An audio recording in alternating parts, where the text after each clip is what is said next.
శాకలయ్యమ్మ జయంతికి వర్ధంతికి వచ్చినటువంటి ప్రముఖులకు, అదేవిధంగా ఈ వర్ధంతి పురస్కరించుకొని ఈ ఆలోచన చేసినటువంటి యువ నాయకులకు వీళ్ళందరికీ మరొకసారి ధన్యవాదాలు తెలియజేస్తున్నాను. అదేవిధంగా శాకలయ్యమ్మ గురించి చెప్పడం అనేది మనం ఒక భగవద్గీత ముందు నిలబడి ఏదో మనం చెప్పినట్టు ఉంటుంది కాబట్టి శాకలయ్యమ్మ గురించి తెలిసినటువంటి చరిత్ర ప్రతి ఒక్కరికి తెలుసు. కానీ స్ఫూర్తిగా చేయవలసిన బాధ్యత ఇవాళ వచ్చినటువంటి యువత మీద ఉందని కూడా సభాముఖంగా తెలియజేస్తున్నాను. అదేవిధంగా రాబోయే దినాలల్లో ఇక్కడ ఎంతమంది అయితే మహనీయుల విగ్రహాలు ఉన్నాయో దానికి నీటుగా ఏ లోటు రాకుండా అటువంటి విగ్రహాన్ని స్థాపించవలసిన బాధ్యత కూడా ఈ యువకుల మీద ఉన్నది. దానికి ఎల్లవేళల సహకారము మా వైపు నుంచి, మా పెద్దల వైపు నుంచి, మాకు పెద్దలు చెప్పినటువంటి సూచనల ప్రకారంగా ఖచ్చితంగా వీళ్ళకి సహకారం అందిస్తామని కూడా తెలియజేస్తూ ఉన్నాను.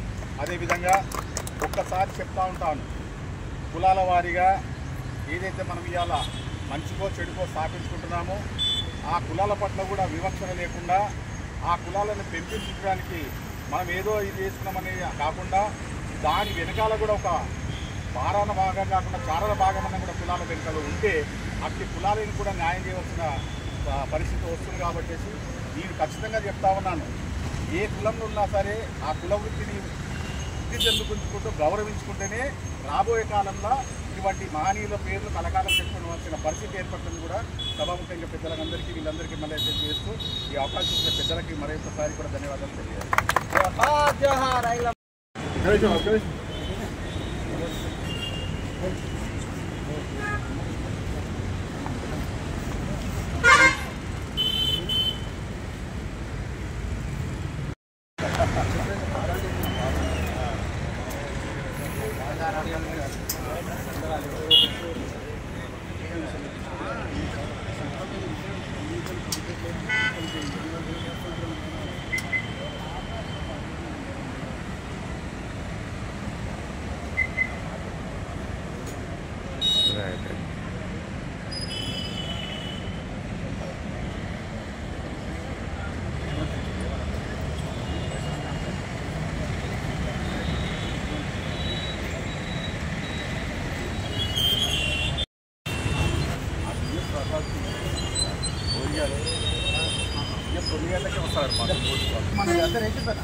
ఐలమ్మ విగ్రహానికి భూమి పూజ ఎలిఫెంట్ సర్కిల్ దగ్గరనే చూడొచ్చు.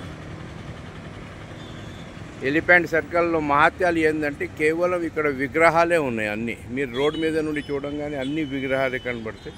వాటిలో ఇప్పుడు కొత్తది చాకలి ఐలమ్మ విగ్రహం రానున్నది. ఈరోజు భూమి పూజ చేస్తున్నారు చూడండి.